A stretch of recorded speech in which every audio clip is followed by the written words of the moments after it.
నెమరు వేసుకోవడం అని అంటే ఇప్పుడు మనం పశువులను చూస్తూ ఉంటాం.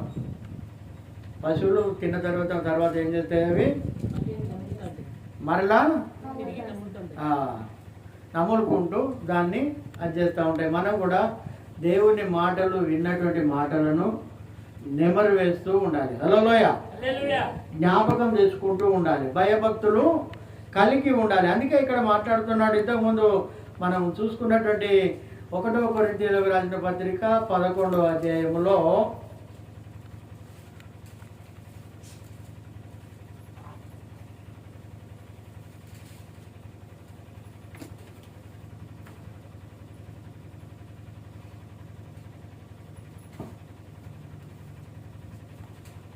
అధ్యాయం 26వ వచనం మాత్రం ధ్యానించుకుందాం. మీరు ఈ రొట్టెను తిని ఈ పాత్రలోనిది త్రాగునప్పుడెల్లా ప్రభువు వచ్చే వరకు ఆయన మరణము ప్రచురించుదురు. చాలు. ఏమంటున్నాడు ఇక్కడ? మళ్ళీ ఒకసారి చదవండి, ఇంకొకటి చదవండి అవసరం అయితే. మీరు ఈ రొట్టెను తిని ఈ పాత్రలోనిది త్రాగునప్పుడెల్లా ప్రభువు వచ్చే వరకు ఆయన మరణమును ప్రచురించుదురు. హల్లెలూయ. ఏం చేయాలంటే మనం అని చేస్తాను కానీ ఒకటి చేస్తాను.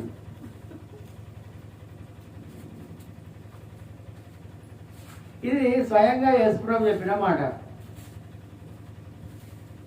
ఏదో తిని వెళ్ళిపోతున్నాం, ఆయన శరీరాన్ని తింటున్నాం, ఆయన రక్తాన్ని తాగుతున్నాం, కానీ ఆయనకు సాక్షిగా మనం నిలబడడం లేదు. మందిరానికి వస్తున్నాం, వాక్యం చదువుతున్నాం, అని చేస్తున్నాం, కానీ దేవుడు చెప్పినటువంటి మాటను మనము దాన్ని సద్వినియోగం చేసుకోలేకపోతున్నాం. ఇక్కడ అంటున్నాడు, మీరు ఈ రొట్టెను తిని ఈ పాత్రలోనిది త్రాగునప్పుడెల్లా ప్రభువు వచ్చే వరకు ఆయన మరణము ప్రచురించుదురు. ఇప్పుడు రొట్టె అంటే ఏమనుకున్నామమ్మా? శరీరము కదా, ఆయన శరీరముగా మనం భావించాలి. శరీరముగా మనం ఎప్పుడు కూడా రొట్టె అని అనకూడదు. దాన్ని గుర్తుపెట్టుకోండి. దాన్ని ఎప్పుడు కూడా ప్రభు శరీరం అనాలి. మనం చదివే అప్పుడు కూడా సరే ఈసారి అంటే పోయింది, కానీ ఇంకొకసారి ఎప్పుడు కూడా ఆ పదం వచ్చిన దగ్గర ఆయన శరీరం అని చదవండి. ఆయన యొక్క శరీరం అని చదవడం చాలా ముఖ్యం. అందుకే ఇక్కడ అంటున్నాడు, ఈ పాత్రలోనిది త్రాగునప్పుడు. పాత్ర పాత్ర అన్నాడు. పాత్ర అంటే ఏంటి కదా? పాత్ర అంటే ఏంటి? ఒక గిన్నె.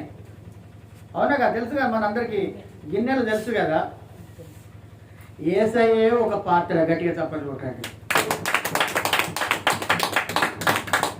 యేసయ్యే ఒక పాత్ర. ఆయన అన్నాడు భూలోకంలో ఉన్నప్పుడు, తండ్రి నీ చిత్తం అయితే ఈ గిన్నెను ఈ పాత్రను నా యొద్ద నుండి తొలగించమని. అంటే ఈ శరీరాన్ని నువ్వు తీసుకో, నీ చిత్తం అయితేనే. అందుకే ఇక్కడ చెప్తున్నాడు, ఆయన పాత్రలోనిది. పాత్ర అంటే మామూలు కాదండి. ఆయన పాత్రలోనిది. మన శరీరంలో రక్తం మీద పోతే బ్రతుకుతామా అమ్మ?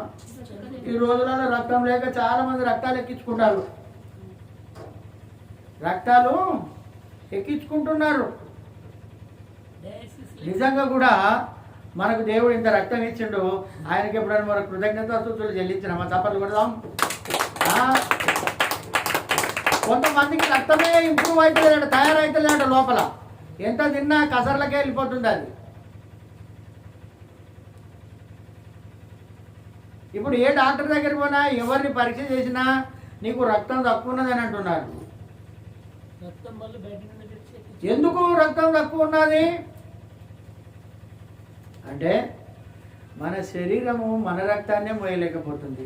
యేసయ్య రక్తం చూడండి. ఆయన అంటున్నాడు, ఈ పాత్రలోనిది, ఈ పాత్రలోనిది త్రాగునప్పుడెల్లా ఎప్పుడు త్రాగుతామో అప్పుడు ప్రభువు వచ్చు వరకు. హల్లెలూయా. హల్లెలూయా. ఆయన ఎప్పుడు వస్తాడండి? నేను బైబిల్ పడుకున్న గంటలు వస్తాడని అందరు చెప్తాను. దొంగ వాళ్ళే వస్తానన్న. మన తాత ముత్తాతల కానీ కూడా చెప్తాను, ఎంతో మంది దైవ సేవకులు చెప్తాను, ఈ భూమి పుట్టే కానీ కూడా చెప్తాను, యేసుప్రభు మళ్ళీ వస్తాడని. హల్లెలూయా. అవునా కాదు? వింటున్నా వాళ్ళే. ఆయన ఎప్పుడు వచ్చేది మనకు మాత్రము అది మాత్రం ఆ సమయాన్ని మనకి ఇవ్వలే. ఆ సమయాన్ని మనకి ఇవ్వలే. అయినా శిష్యులు అడిగారు. అపోస్తలుల కార్యంలో ఒక మాట తీసుకున్నాం. శిష్యులు ఆయన అడిగితే ఆయన ఒక మాట చెప్పాడు. అపోస్తలుల కార్యములు 1వ అధ్యాయం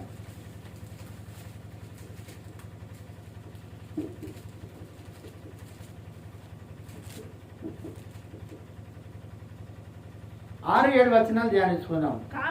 కాబట్టి వారు కూడి వచ్చినప్పుడు ప్రభువా ఈ కాలమందు ఇజ్రాయేలునకు రాజ్యమును మరలా నీవు అనుగ్రహిస్తావా అని ఆయనను అడగగా ఆయన కాలములను సమయములను తండ్రి స్వాధీనమందు ఉంచుకున్నాడు. వాటిని తెలుసుకొనుట మీ పని కాదు. హల్లెలూయా. వాటిని తెలుసుకోవడం మన పని కాదండి. ఆయన ఇష్టం. ఎప్పుడైనా వస్తాడు. మనం రమ్మంటే వస్తాడా?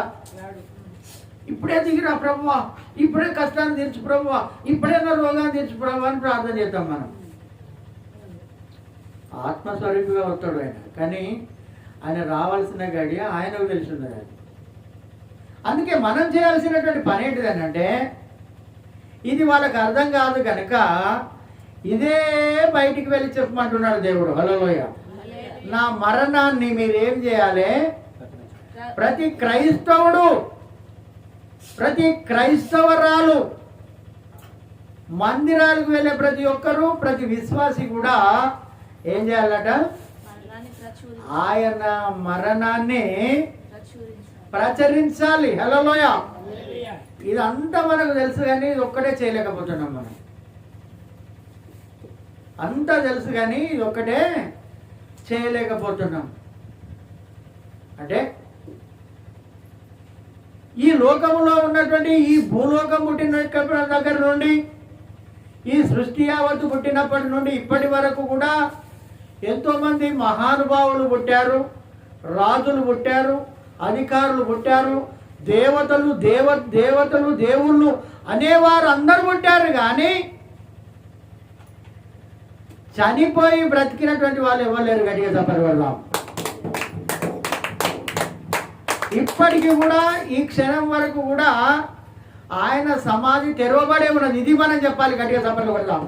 ఇదేనండి సువార్త. ఆయన మరణాన్ని ప్రకటించడం అంటే ఇది.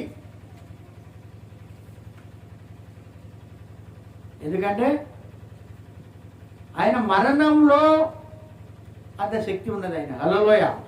ఎందుకంటే పౌలు భక్తుడు కూడా ఒక మాటలో చెప్తున్నాడు ఏంటంటే, ఆయన పునరుత్థాన బలాన్ని నేను పొందుకోవాలని. హల్లెలూయా. కానీ మనమైతే నా దుద్దాలు చేయి ప్రభువా, నా కొడుకును దీవించు, నా బిడ్డను దీవించు, నేను ఇల్లు కట్టుకోవాలి, నా వ్యాపారం పెద్దగా కావాలి, నా నౌకర్ల ప్రమోషన్ రావాలి, నేను భూములు కొనాలి, నేను జాగాలు కొనాలి, నేను ఎస్టేట్లు కట్టుకోవాలి, నీవు అన్నీ కొనుక్కోవాలి. కానీ పౌలు అయితే ఏమంటున్నాడు అంటే, ఆయన మాట నాకు నచ్చింది. హల్లెలూయా. ఎందుకంటే అందరం అది కావాలి, ఇది కావాలి, అది కావాలి, ఇది కావాలని కోరుకుంటాం మానవులు రీతిగా. అంతేనే కదా? నా బిడ్డలు బాగుండాలి, 4 రాళ్ళు సంపాదించుకోవాలి, రేపు వాళ్ళకి ఫ్యూచర్లో పని చేయాలి, రేపు వాడు నన్ను అడుగుతాడు, నువ్వేం సంపాదించినావు అని అడుగుతాడు. అంతేనే కదా? మరి ఏం సంపాదించుకోవాలంటే నేనైతే ఇప్పుడైతే ఒక్కడే చెప్తాను నేను. హల్లెలూయా. నేను ఏసేం సంపాదించుకున్నా చెప్తాను నేను. హల్లెలూయా. అన్ని పోగొట్టుకున్నా, ఏం లేదు, నాకు ఏసే ఒక్కడే. అంటే పౌలు భక్తుడు చెప్తున్నాడు, ఒక మాటలో అంటున్నాడు. ఆ మాట మీకు గుర్తు చేస్తాను.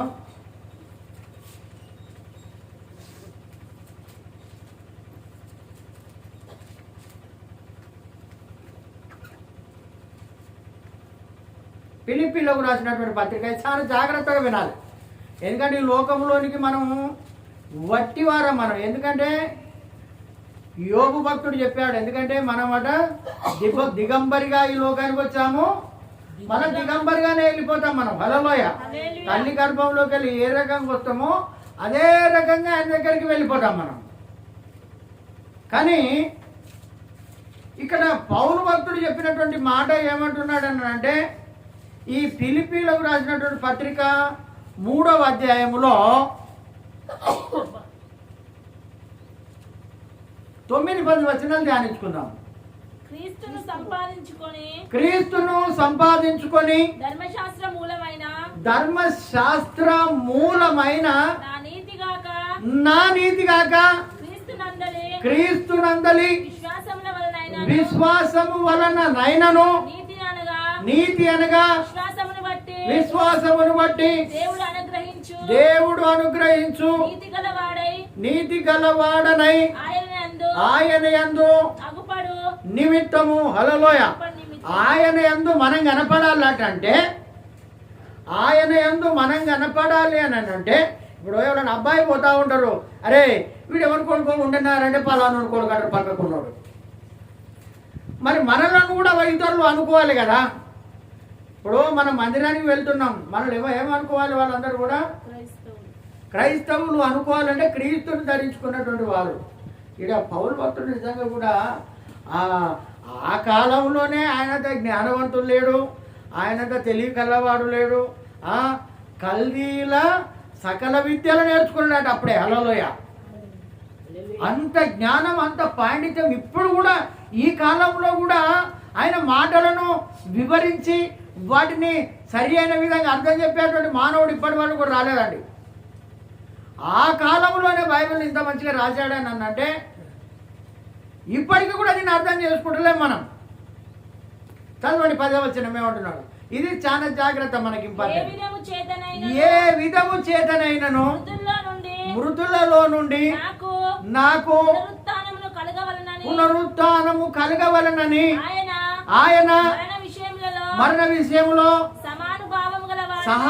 సమానుభవము గలవాడనై ఆయనను ఆయన పునరుత్థాన బలమును ఎరుగు నిమిత్తమును ఆయన శ్రమలలో పాలివాడనగుట ఎట్టిదో ఎరుగు నిమిత్తమును సమస్తమును నేను నష్టపరుచుకున్నాను. గట్టిగా చెప్పండి కొడతాం. ఇక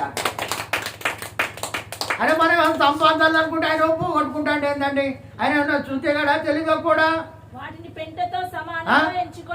ఏమంటున్నాడు? మనం ఏమంటున్నాం మనం? అంతేనా? నీకైనా తెలివి ఉన్నదా? కూరగాయలు పెరుగుతాను, నువ్వేమో ఇట్లా ఖర్చు పెడతావు అంటది భార్య. అసలు నీకేమన్నా అర్థమవుతుందా? నువ్వేమో ఇట్లా జల్సా ఖర్చు పెడతావు, నాలుగు రాళ్ళు కూడేయాలి, రేపటి వాళ్ళకు ఫ్యూచర్కు పని చేస్తుందని భర్త అంటాడు. హల్లెలూయా. అరే ఇక్కడ నేను పౌలు భక్తుడికి ఇట్లా అంటాడేంటి? మరి ఆయనకేదో తెలివి మతిహీనత చెందిండా? ఆయనకేమన్నా తక్కువైందా? చూడండి 10వ వచనంలో ఏమంటున్నాడంటే, ఏ విధము చేతనైనంటే ఏ విధంగానన్నా కానీ ఎట్లా చేశానని నేను కోట సంపాదించాను అంటాడు ఒకడు. మా యాభైలో చెప్పిందట, పేరు చెప్పదు కానీ నేను 5 కోట్లు సంపాదించినా కానీ చచ్చిపోతాను అన్నాడట.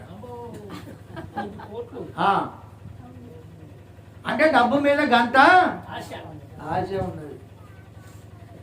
కానీ ఇక్కడ చూడండి, ఏ విధంగానైనా మనమైతే అంటాం, ఏ విధంగానైనా బైబిల్ చదవాలక్క, ఏ విధంగా నేను ప్రార్థన చేయాలక్క, ఏ విధంగా నేను పరిచర్య చేయాలక్క, ఏ విధంగా నేను సువార్త చేయాలక్క అని మనకు మనం అనుకుంటాం. కానీ ఇక్కడ అంటున్నాడు, ఏ విధము చేతనైనను మృతులలో నుండి నాకు పునరుత్థానం కలగాలి. గట్టిగా చప్పాలు పడదాం.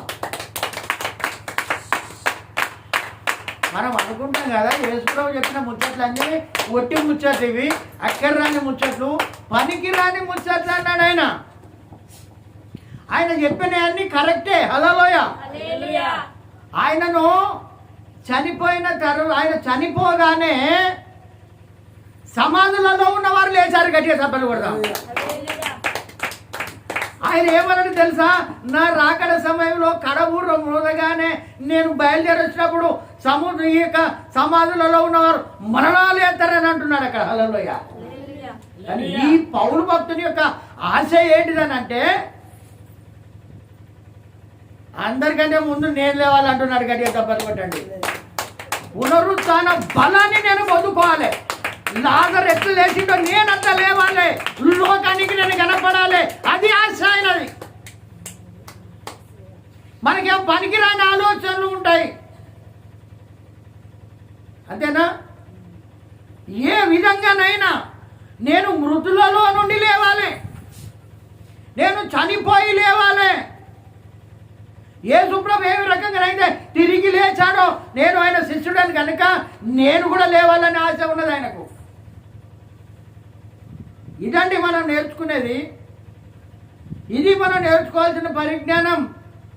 ఎప్పుడు ఎవరైనా చనిపోతే ఓ మీద పడి తెగ ఏడుపులు ఏడుతాంటాం. మళ్ళీ మనం విజయక కూడా ఫోన్ చేసి అంటే అన్న మనం ఏడవచ్చున్నాను వాళ్ళ మీద పడి. అరే ఏడవనికి ఏం లేదు, ఏడవచ్చు. హల్లెలూయా, ఏడవచ్చు. కానీ దేవుని కోసం ఏడవడం నేర్చుకోవాలి. హల్లెలూయా. అందుకే ఇర్మియా భక్తుడు ఏమన్నాడనంటే, ఇర్మియా భక్తుడు అంటున్నాడు, రోదన చేయు స్త్రీలను మీరు ఏర్పాటు చేసుకోవాలి. ఎందుకంటే మగవాళ్ళు లోపల వెళ్తారు, బయటికి రాదు. లోపల ఏడుతారు. కానీ ఇక్కడ అంటున్నాడు, ఇక్కడ రోదన చేయు స్త్రీలను మనం కనుగొనాలన్నట. ఈరోజు కంప్యూటర్ నేర్చుకునేటోళ్ళు కావాలి, సూదులు వేసేటోళ్ళు కావాలి, డాక్టర్లు కావాలి, లాయర్లు కావాలి, ఇంజనీర్లు కావాలి. ఇది ఆశ, తల్లిదండ్రుల ఆశ. ఎట్లుందండి, అంతేనా? రిక్షా దొక్కేవాడు కూడా నా కొడుకు కలెక్టర్ సీట్లు ఉండాలని ఆలోచన చేస్తారు తల్లిదండ్రులు. సన్మార్గంలో నడిపించరు. అవునా? ఇక్కడ అంటున్నాడు, ఏ విధము చేతనైనను మృతులలో నుండి నాకు పునరుత్థానం కలగాలి. హల్లెలూయా. ఆయన పునరుత్థానుడు. ఆయన చనిపోయి లేచాడు, నేను కూడా లేస్తా. పునరుత్థానము కలగాలి. హల్లెలూయా. ఆయన కూడా చెప్పాడు, ఏంటి తెలుసా? యోహాను సువార్తలో నా శరీరం తిని నా రక్తం తాగి వాడు చనిపోయినా లేస్తాడు అన్నాడు. గట్టిగా చప్పట్లు కొడతాం. ఏదో ఇది మనం ఏదో తమాషకు మనం తీసుకుంటలేము, ఏదో అందరు చేస్తానని మనం చేయడం కాదు. పునరుత్థానంలో మనకు కూడా బలం రావాలి. అవునా? ఇప్పుడు మన సమాజం చేసినట్టు ఎన్నో రాళ్ళు పెడతారు కదా, 4-5 బట్టి ఒక సల్పను బట్టి పెడతా ఉంటారు, అంతేనా కదా? మరి ఆ సల్పలను లేపుకొని రావాలి. ఎట్లా లేపుకొని వస్తామండి? మరి బలం కావాలి కదా. ఇప్పుడు 4-5 బలం కావాలి. మళ్ళీ మీదంతా మట్టి, మళ్ళీ సిమెంటు, ఇంకా ఎంత భయంకరం. దేవుడు ఇదేంద్రు అర్థమవుతుందా? కాలేసిన వాళ్ళు కూడా లేస్తారు. గడియ చప్పట్లు కొట్టండి. వాళ్ళ శరీరం పోతుంది కానీ ఆత్మకు సావు లేదు. ఆత్మ చాలా ఇబ్బందులు పడతా ఉంటుంది. ఇప్పుడు సముద్రాలలో చచ్చిన వాళ్ళు, అక్కడక్కడ చచ్చిన వాళ్ళు, ఆ అడ్రస్ లేకుండా చచ్చిన వాళ్ళు ఉంటారు కదా, వాళ్ళ ఆత్మలు కూడా భద్రంగా ఉంటాయని బైబిల్ చెప్తా ఉన్నది. అని మన శరీరము చనిపోయినా కానీ ఆత్మ బ్రతికే ఉంటుంది, గుర్తుపెట్టుకోవాలి. అవన్నీ కూడా పాతాళములో ఉండి ఇప్పటి కూడా అంటున్నాయి. ఆయన ఇప్పటి కూడా మన వైపే చూస్తున్నాడు దేవుడు. హల్లెలూయా. ఓ అయ్యా, ఇంకెప్పుడు తీర్పు తీరుస్తావయ్యా? మేము ఇక్కడ కాలిపోతున్నాము, మేము నాశనం అయిపోతున్నాము. నువ్వు తీర్పు తీర్చున్నా ఒకరోజు ఓ గంటన్నా మేము బయటకు వద్దామని మేము చూస్తున్నామని అంటున్నారు. వాళ్ళు కాలే వాళ్ళు అందరూ కాలిపోతున్నారు వాళ్ళు. హల్లెలూయా. సముద్రము కూడా తన మృతులను దేవునికి అప్పచెప్తుందట. హల్లెలూయా. అందుకే ఇక్కడ చెప్తున్నాడు, ఏ విధము చేతనైనను మృతులలో నుండి నాకు పునరుత్థాన బలము కలగవలెనని ఆయన మరణ విషయములో సహా అనుభవము కలవాడనై. సహా అనుభవం అంటే ఏంటండి? అంతేనా? సహా అనుభవం. మరి ఆయన అంత కష్టపడ్డాడు. ఆయన హల్లెలూయా. క్రీస్తు ఎన్ని దెబ్బలు తిన్నాడో ఆయన కూడా అన్ని దెబ్బలు తిన్నాడు. గట్టిగా చప్పట్లు కొడదాం. ఆయన మామూలుగానే ఏం మాట్లాడలేడు, ఎందుకంటే అన్ని లైసెన్సులతో యుక్తంగా మాట్లాడుతున్నాడు ఆయన. సహా అనుభవం. సహా అనుభవం అని అంటే ఆయనకున్నంత బలము నాకు కూడా అనుభవం ఉండాలి. సహా అనుభవం. అనుభవము గలవాడనై ఆయనను ఆయన పునరుత్థాన బలమును నేను ఎరగాలి. హల్లెలూయా. అరే ఎల్లకెళ్ళి ఎట్లా లేచిండో నేను ఎరగాలి. అంతేగాని అక్క నువ్వు ఇలా పోకుంటే నేను కూడా పోనక్క చర్చికి, నాకు పని ఉన్నది, లేకుంటే ఎన్నో ఉండవు. ఎవరి గురించి అండి చర్చి? ఇది ఎవరిది? ఇది హల్లెలూయా. ఆయన మాటలు వినాలి, ఆయనలో మనం జీవించాలని ఆయన శతవిధాల ప్రయత్నం చేసి ఇవన్నీ మనం నేర్చుకోవాలని. ఎందుకైనా ఒక్కడి తప్ప 40 దెబ్బలు ఎందుకు తిన్నాడండి? ఎవరి కోసం తిన్నాడు ఆయన? నీ సేవకు నా భారతే ఏమో నేను ఇంత దెబ్బలు పడుతున్నా. ఒకసారి చనిపోయిండని వదిలిపెట్టి పోయిందండి పౌలును. తన శిష్యులు గంపలో ఎత్తి గోడ నుంచి బయట తప్పించారు, లేకుంటే చంపేద్దురు ఆయన కూడా. దేవుడు తప్పించాడు అక్కడ. అంత జ్ఞానవంతుడైన పౌలు గారు. హల్లెలూయా. అందుకే ఇక్కడ అంటున్నాడు, ఇక్కడ ఏమంటున్నాడు? పునరుత్థాన బలాన్ని నేను ఎరగాలి. అది ఏడుదో నేను కూడా చూడాలి. నేను సినిమా చూసిన బిడ్డ, నువ్వు కూడా చూడాలి. సినిమా మంచిగున్నది. నేను కూడా సీరియల్ చూసిన బిడ్డ, నువ్వు కూడా సీరియల్ చూడు. నేను కూడా ఆ హోటల్లో బిర్యానీ తిన్న బిడ్డ, మనం కూడా ఒకసారి ఫ్యామిలీ ప్యాకింగ్ తెచ్చుకొని తిందాం. సహా అనుభవం అని అంటే అది కాదమ్మా. ఇక్కడ చెప్తున్నాడు, ఇక్కడ పునరుత్థాన బలము ఎర్రగాలే. ఎర్రగాలే. ఎరగకపోతే ఇది మనం తీసుకొని కూడా దండిగే. ఎరుగు నిమిత్తమును పునరుత్థాన బలమును ఎరుగు నిమిత్తమును ఆయన శ్రమలలో పాలివారం కూడా కావాలి కదా. బైబిల్ పట్టుకొని వస్తాంటే కదా ఇట్లా చూస్తాను బాబు, వెరైటీగా చూస్తారు మేడం. హల్లెలూయా. వెటకారంగా చూస్తాంటారు, వెటకారపు మాటలు మాట్లాడుతూ ఉంటారు, దూషిస్తా అంటారు, అపాగిస్తారు. అబ్బో భక్తి. ఇక్కడ అంటున్నాడు, ఇక్కడ ఏమంటున్నాడు? ఆయన శ్రమలలో పాలివాడ అవుట ఎట్టిదో అది చూసిందండి. అది ఎరిగాడు. ప్రెసెంట్ గా మన కళ్ళ ముందు కూడా ఆయన దెబ్బలు తిన్నాడు, అవమానాలు పడ్డాడు, ఉపవాసాలు ఉన్నాడు, దొంగలతోటి ఆపదలు, సముద్రంలో ఆపదలు, అనేక రకమైనటువంటి రాళ్లతో కూడా కొట్టబడ్డాడు ఆయన. హల్లెలూయా. ఎవరి కోసం అంటే అది? నేను ఆయన ఎట్లా లేచినట్టు నేను కట్టలేవాలి. హల్లెలూయా. ఆయన కోసం నేను ఏదైనా చేస్తా. రాత్రి మేము పడుకునే వరకు 3 అయింది. హల్లెలూయా. రాత్రి ఆల్ నైట్ ప్రార్థన ఉండే 3. ఎవరి కోసం అంటే ఏదో లోకానికి ఎరక ప్రార్థన జరిగించుకుందామని కాదు. ఎవరు వచ్చినా రాకున్నా ఆయనకు తెలవాలి నువ్వేం చేసే ముచ్చట. అంతేనే కాదా? ఆయనకు ఎర్రగాలి, ఆయన ఎర్రగాలే. అందుకే ఇక్కడ అంటున్నాడు, ఆయన శ్రమలలో పాలివాడు అగుట ఎట్టిదో. పాలివారు అంటే తెలుసా అమ్మా? ఎంతమంది తెలుసు చెప్పండి? పాలివారు అంటే ఏంటిది కదా? పాలివారు అని అంటే వాళ్ళతోటి నీళ్ళలో మునగకుంటే ఏమంటారు?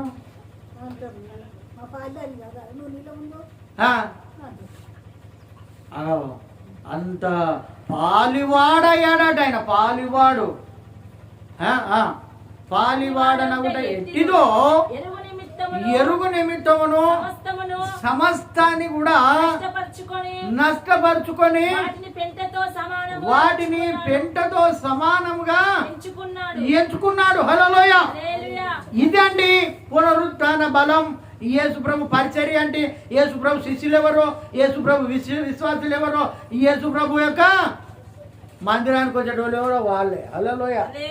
అందుకే ఆయన చెప్తున్నాడు ఇక్కడ, మనము ఆయన పాత్రలోనే తాగడం ఒక్కటే కాదండి, ఆయన శరీరం తినడం ఒక్కటేమే కాదు. ఇవేదో తిని మనం వెళ్ళిపోతున్నాం, కానీ శ్రమను అనుభవించాలి. ఒక మాట మనం చూసుకుందాం. 2వ కొరింథీయులకు రాసిన పత్రికలో ఆయన ఎన్ని శ్రమలు పడ్డాడో ఒక మాట చూపించి ముగిస్తా. మన సమయం లేదు, మేము అప్పుడే అనుకొని వచ్చినాం, కానీ 22 నుంచి చదువుకుందాం. 11:22. వారు హెబ్రీలా నేనును హెబ్రీయుడనే, వారు ఇశ్రాయేలా నేనును ఇశ్రాయేలుడనే, వారు అబ్రహాము సంతానమా నేనును అట్టివాడనే, వారు క్రీస్తు పరిచారకులా నేను వెర్రి వారి మాట్లాడుతున్నాను, నేనును మరి ఎక్కువగా క్రీస్తు పరిచారకుడను. ఏ విశేషము మరి విశేషముగా ప్రయాసపడ్డాను, కష్టమండి. మరి విశేషంగా నేను ప్రయాసపడ్డాను. మరి అనేక పర్యాయాలు చెరసాలలో ఉన్నాను, అపరిమితంగా దెబ్బలు తింటిని, అనేక మారులు ప్రాణాపాయములలో ఉంటిని, యూదుల చేత 5 మారులు ఒకటి తక్కువ 40 దెబ్బలు తింటిని, ముమ్మారు బెత్తముతో కొట్టబడి తిని, ఒకసారి రాళ్లతో కొట్టబడి తిని, ముమ్మారు ఓడ పగిలి శ్రమ పడి తిని, ఒక రాత్రి పగళ్ళు సముద్రంలో గడిపి తిని, అనేక పర్యాయాలు ప్రయాణములలోను నదుల వలననైనను ఆపదలలోను దొంగల వలనైనా ఆపదలోను నా స్వజనుల వలనైనా ఆపదలలోను అన్యజనుల వలనైనా ఆపదలలోను పట్టణములో ఆపదలలోను అరణ్యములో ఆపదలలోను సముద్రములో ఆపదలలోను కపట సహోదరుల వలన ఆపదలలోను ఉంటిని, ప్రయాసముతోను కష్టముతోను తరచుగా జాగరణములతోను ఆకలి దప్పులతోను తరచుగా ఉపవాసముతోను చలితోను దిగంబరత్వముతోను ఉంటిని, ఇకను చెప్పవలసినవి చాలా ఉన్నాయి అంటున్నాడు ఆయన. హల్లెలూయా.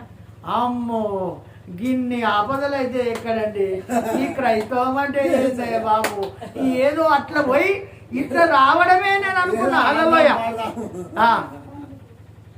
నేను అట్లా పోయి ఇట్లా వస్తా బిడ్డ. ఇక కొందరు ఆమెనైన వారు కొత్తారు, కొందరు వాక్యం అయిపోయినా కొత్తారు, కొంతమంది ప్రార్థనకు ముందుగా రారు. అంటే నేను చెప్తున్నా ఇక్కడ ఏంటంటే ఎన్ని ఆపదలు చూసిలుగా, ఎన్ని ఆపదలట. నదుల ఆపదలు ఉన్నాయట, దొంగలు కూడా. హల్లెలూయా. స్వజనులు, మన దగ్గర సంబంధులు, రక్త సంబంధికులు, మన ఇంట్లోతో కూడా ఉంటాయట. మా హల్లెలూయా.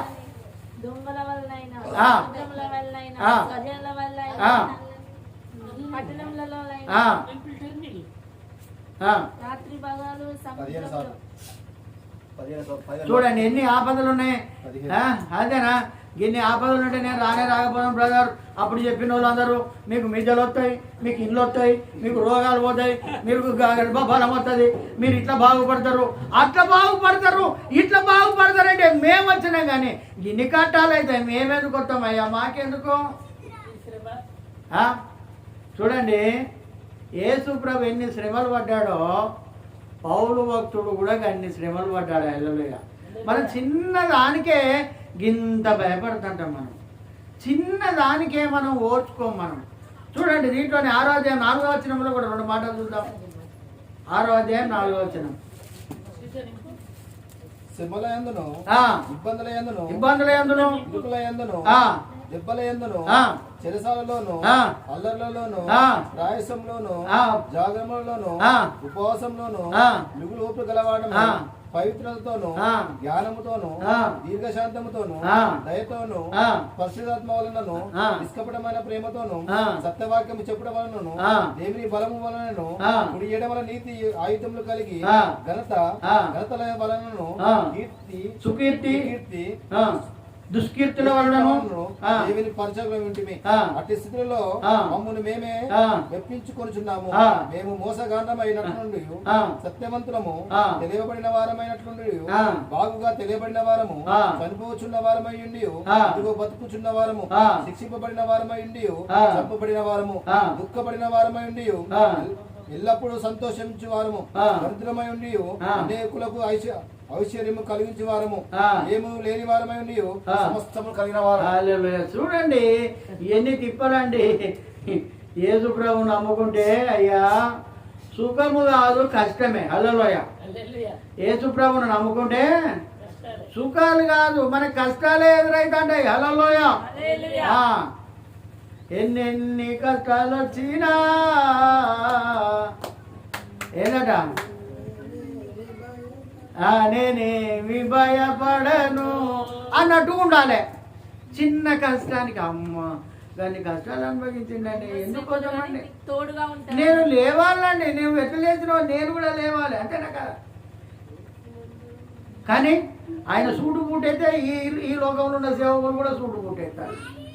ఆయన ఎట్లుంటే వీళ్ళు కట్టిన ఉంటారు. ఆయన అట్లా కనపడితే వీళ్ళు కట్టినాయి వాళ్ళు కట్టి. అరే ఇది ఏది ఈ లోకంలో ఉన్నదంతా శరీరాశ నేత్రాశ. కానీ క్రీస్తును చూపిస్తలేరు వాళ్ళు. కానీ ఈయనైతే అంటున్నాడు నాలో సహా అనుభవం ఉన్నదండి. ఎక్స్పీరియన్స్ అంటారు దాన్ని. ఆయన ఎంత శ్రమ పడ్డాడో నేను కూడా అంతే శ్రమ పడ్డాను. హల్లెలూయా. ఇదే అండి శ్రమ. ఇదే అండి అందుకే చెప్తున్నాడు నా గిన్నెలోనిది త్రాగితేనే తప్ప హల్లెలూయా నా మరణమును ప్రచురించాలి మీరు. హల్లెలూయా. ఆయన బేఫికర్గా ఇవన్నీ ప్రచురించాడండి. ఏదో మనం తీసుకుంటున్నాం వస్తున్నాం పోతున్నామని కాదు. ఇక్కడ ఇంకా చెప్పవలసినవి చాలా ఉన్నాయి. అమ్మ పౌలు భక్తుడు చాలా కష్టపడ్డాడు. మన దాంట్లో ఎంత అండి ఎవరు వస్తలేరని మందిరమే కొడితే ఏం లాభం ఉన్నదండి. ఎవరు లేకుండా సెట్లినాయా. హల్లెలూయా. నాకు వాక్యం దేవుడు ప్రభా నేను ఎట్లా చెప్పాలా ప్రభా అంటే ఈ మర్రి చెట్టు చెప్పవా అన్నాడు నన్ను. హల్లెలూయా. ఇప్పుడు కూడా సంవత్సరం కదా మర్రి చెట్టు మడిపడ సంవత్సరం కదా ఇట్లా అనుకుంటా పోతాను నేను చెట్టుకు. హల్లెలూయా. ఎందుకంటే అది చెవి ఉప్తా అంటది అది. ఎందుకండి అది సాక్షిగా ఉంటుంది. మనుషులు తప్పిపోతారు. పెడితే పెళ్ళి అంటాం మనము లేకుంటే సావంటాం. చూడండి ఫస్ట్ గడియారం చూసుకుంటే వాక్యం చెప్పేది. హల్లెలూయా. 5 నిమిషాల కంటే ఎక్కువ చెప్పకపోయేది. అరే ఏది ప్రభా ఎంతో టైం ఏంటి అనిపించింది. ఇది ఈ గోడకు చెప్పమన్నాడు. ఆ గోడలకు కూడా చెప్పిన. హల్లెలూయా. అయినా టైంకి అదే 5-10 నిమిషాలు అవుతుంది. అరే ఒక్కొక్కరు గంటలు 2 గంటలు చెప్తారు. నువ్వే వాక్యం చెప్పమంటా నువ్వేంటి ప్రభా. ఒక ట్రైనింగ్ ఇచ్చినట్టు ఇచ్చిండు మడికొండ సబ్ స్టేషన్లో యేసు ప్రభు నాకు. హల్లెలూయా. పక్క కూర్చొని మాట్లాడిండు. నేను నిద్రలే పాటలు పాడేది సబ్ స్టేషన్లో. నిద్రలే రాత్రికాల సమయంలో పాటలు పాడేది. నేను స్తుతించేది ఆరాధించేది గణపరిచేది. ఎందుకంటే అమ్మ ఆయన శ్రమ చాలా అవసరం. శ్రమ పడాలి. ఈరోజు యేసుప్రభు కోసం 10 రూపాయలు ఖర్చు పెట్టాలంటే భయపడుతున్నాం మనం. ఎవరి కోసం అండి ఆయన ప్రాణత్యాగం చేసింది? వట్టిగానే చేశాడా నీ కోసం నా కోసం? అదేనా కదా. ఆయన ధనవంతుడై ఉండి కూడా మన కోసం ఆయన దరిద్రుడయ్యాడు. ఆయన మనలను ధనవంతులను చేయాలని ఆయన దరిద్రుడయ్యాడు. హల్లెలూయా. ఏంటి ఆయన ఏమైనా లేనివాడా? ఈ సృష్టి యావత్తు అదే. హల్లెలూయా. నీకు 10 ఎకరాలు ఉంటే నా అంతా అదే లేదంటాం మనం. ఓ మంచి ఇల్లుంటే నా అంతా అదే లేదంటాం. కానీ ఇదంతా ఆయనదే కాదండి. హల్లెలూయా. ఈరోజు వాక్యంలో కూడా చూపించాడు. చూడండి ఒక్క మాట చూసుకొని ముగించుకుందాం. 113వ సంకీర్తనలో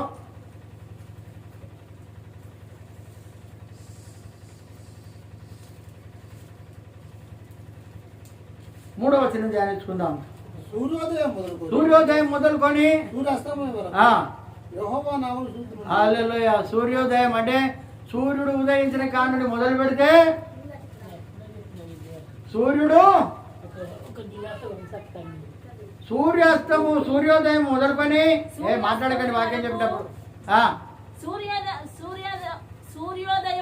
సూర్యోదయం మొదలుకొని సూర్యాస్తము వరకు యెహోవా నామము స్తుతి నొందదగినది. హల్లెలూయా. అది ఆస్తి అయినది, ఆయన ఆస్తి అంతవరకు ఉన్నది. అబ్రహాము తన సహోదరుని కుమారునితో అంటున్నాడు, నువ్వు కుడివైపు పోతే నేను ఎడమ వైపు పోతా, నువ్వు తూర్పుకు పోతే నేను పడమరకు పోతా, నీ ఇష్టం, నీ చాయిస్, యువర్ చాయిస్ అన్నాడు ఆయన. అందుకే అండి అంతా ఆయనదే. అలా మనం పంచుకుంటున్నాం, మనం కొంటున్నాం, ఇది నాది అంటున్నాం, అది నాది అంటున్నాం, అదిరి పడిపోతున్నాం మనం. కానీ సూర్యోదయం మొదలుకొని సూర్యాస్తం వరకు అది స్తుతి నొందదగినటువంటి మాటలు. అంటే ఈ భూమి నాది అంటున్నాడు, ఈ ఆకాశాలు నాది అంటున్నాడు, ఈ ప్రపంచాలన్నీ ప్రపంచ దేశాల్లో ఉన్నటువంటి ప్రజలందరూ కూడా ఈ భూభాగం అంతా కూడా నాదే అంటున్నాడు అమ్మ. హల్లెలూయా. మరి ఆయన ఎప్పుడైనా గర్వపడ్డాడా ఇదంతా నాదే అని? 4వ వచనం, అన్యజనులందరి ఎదుట మహోన్నతుడు ఆయన మహిమ ఆకాశ విశాలమున వ్యాపించి ఉన్నది, ఉన్నతమందు ఆసీనుడై ఉన్న మన దేవుడైన యెహోవాను పోలి ఉన్నవాడు ఎవరు కూడా లేరు. హల్లెలూయా. అందుకే అంటున్నాడు అన్యజనులందరి ఎదుట ఆయన మహా ఉన్నతంగా ఉన్నటువంటి వ్యక్తి, ఆయన మహా ఉన్నతంగా ఉన్నటువంటి వ్యక్తి. ఆయన మహిమ ఆకాశ విశాలమున వ్యాపించి ఉన్నదట. హల్లెలూయా. ఆయన మామూలు వాడు కాదండి. ఈరోజు టీవీలు చూస్తున్నాం ఆయన మహిమ వల్లనే, సెల్ ఫోన్లలో మాట్లాడుతున్నాం ఆయన మహిమ వల్లనే, ప్రతి ఒక్కటి కూడా చూస్తున్నాం ఆయన మహిమ వల్లనే, ప్రతి ఒక్కటి కూడా ఆయన మహిమ వల్లనే. మనం ఇంకా అర్థమైపోతలేదు మనకు. హల్లెలూయా. ఇంకా తెలుసుకోలేకపోతున్నాం మనం. హల్లెలూయా. అరే సిగరెట్ బంద్ చేయరా? నేను బంద్ చేయ, అవసరమైతే దీంతో నేను దావనేతో కానీ బంద్ చేయ. మందు పాటోడు కూడా గంతే అంటాడు, ఈ లోకాన్ని విడిచిపెట్టోడు కూడా గంతే అంట. అరే ఇక నువ్వు దేవుని దగ్గరకు వచ్చేందుకు అయ్యా ఒత్తుడు ఎందుకు కొట్టిగా నేనా? బొమ్మలాగా కనపడి బొమ్మలాగా వెళ్ళిపోడా? ఏం నేర్చుకుంటున్నావు? బుద్ధి వాక్యం, తెలివి వాక్యం ఇంకెన్నడు మనం బలపడతాం, ఇంకెన్నడు మనం నేర్చుకుంటాం. అందుకే అంటున్నాడు ఆయన, అందుకే అంటున్నాడు ఇక్కడ అంత నాదే అంటున్నాడు. అదే మనమైతే ఎంత పొంగుతామండి, ఎంత ఇదంతా నాదే అని చెప్తాడు వాడు. హల్లెలూయా. ఇక్కడి నుంచి కనపడేంత దొరుకుతుంది నాదే బ్రదర్, అబ్బరు కొడుకు బాగానే ఉండేది. ఇది కాదండి దేవునికి కావాల్సింది. ఆయనలో మనం ఎంత సంపాదిస్తున్నాం, ప్రార్థనలో ఎంతసేపు గడుపుతున్నాం, ఎంతసేపు ఆయనతో ఉంటున్నాం, మనం ఎంతసేపు మనం స్తుతి ఆరాధనలో ఉంటున్నాం, ఎంతసేపు మనం అది చేస్తున్నాం. అవునా? అప్పటి కాలంలో ఉన్నట్టుంటే మనం ఎక్కడ సువార్త చేద్దాము, మీరెక్కడ కూర్చుంటారు, మేము ఎక్కడ చెప్తామండి. ఇదంతా ఒక జామ్ సేపు నిలబడ్డారట వాళ్ళు. హల్లెలూయా. ఒక జామ్ అంటే ఎంతసేపు అండి? ఎన్ని గంటలు? ఒక దినాలకి ఎన్ని జాములు?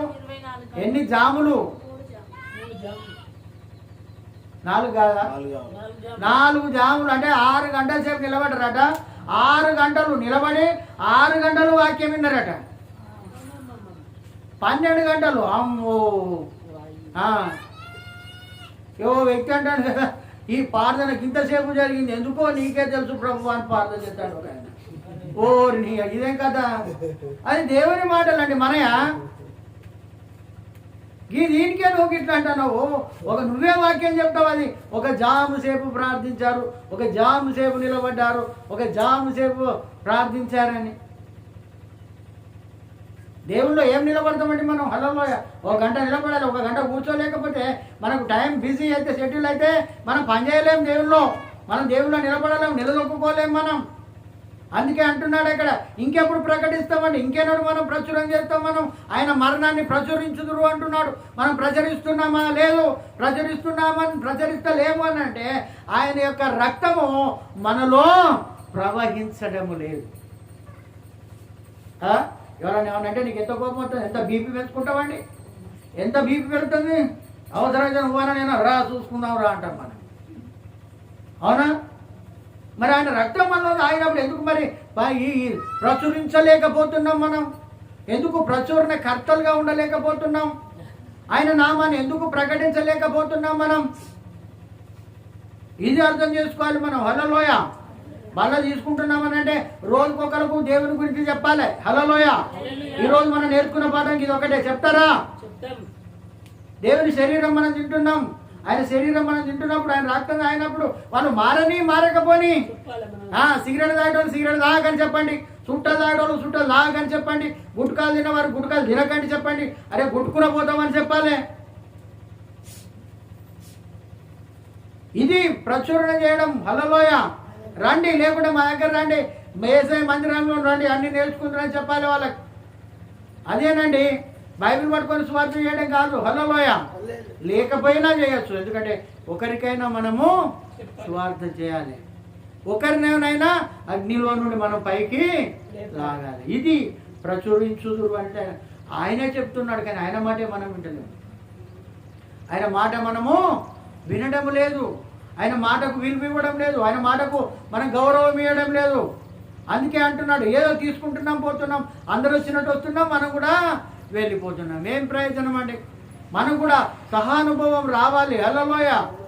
డబ్బు మీద ఆశ ఉండకూడదు, దేన్ని కూడా ప్రేమించొద్దు. పాట పాడతాం, లోకము వద్దయ్యా ధన్యాశలు వద్దయ్యా అని పాడతాం, కానీ ఈ లోకం వద్దంటాం, లోక ఆశలు వద్దంటాం, మళ్ళీ అన్ని నాకే కావాలి ప్రభు అని ప్రార్థన చేస్తాం. అంతేనా? మరి దేవుని కోసం ఏం చేస్తున్నాం, ఏమి ఇస్తున్నాం ఆయన వాళ్ళలోగా? చూడండి, ఆయన తనకున్నటువంటి ఆస్తిపాస్తులు అన్ని కూడా పెంటతో సమానంగా ఎంచుకున్నాడు. ఈరోజు చరిత్రలో నిలబడ్డాడండి. ఆయన అంటున్నాడు, ఛాలెంజ్ చేశాడు ఇక్కడ లోకంలో. ఆయన జీవించి ఉన్నప్పుడు ఒకటే ఒక మాట అన్నాడు. ఏమంటే తెలుసా? నా కోసం నీతి కిరీటము అక్కడ ఉంచబడి ఉన్నది అంటున్నాడు ఆయన. హల్లెలూయా. మనం అనగలుగుతామా? మనం ఏ తప్పు లేకుంటున్నామా? ఎలాంటి అపరాధాలు లేకుంటున్నామా? ఎలాంటి కోపాలు లేకుంటున్నామా? ఎలాంటి క్రోధాలు లేకుంటున్నామా? ఎలాంటి గర్వం లేకుంటున్నామా? ఎలాంటి అహంకారం లేకుంటున్నామా? ఆయన అంటున్నాడు, నా కోసం అక్కడ నీతి కిరీటము ఉంచబడి ఉన్నది. హల్లెలూయా. నీతి కిరీటం. కిరీటాలు చాలా ఉన్నాయి, కానీ నీతి కిరీటం చాలా గొప్పది. హల్లెలూయా. అందుకే దేవుని యందు అంత గురి కలిగి ఉన్నాడు ఆయన. ఎంత ద్వేషించాడో, ఎంత అపహసించాడో అంత దేవునికి హత్తుకున్నటువంటి వాడిగా ఉన్నాడు ఆయన. హల్లెలూయా. ఇది ఈరోజు మనకు దేవుడు నేర్పినటువంటి పాఠం మనకు. హల్లెలూయా. సరే, మంచిది. దేవుడు ఈ కొద్ది మాటలను దీవించును గాక. మనకు సమయం ఎక్కువ లేదు కనుక సకాలంలో ముగించుకుందాం.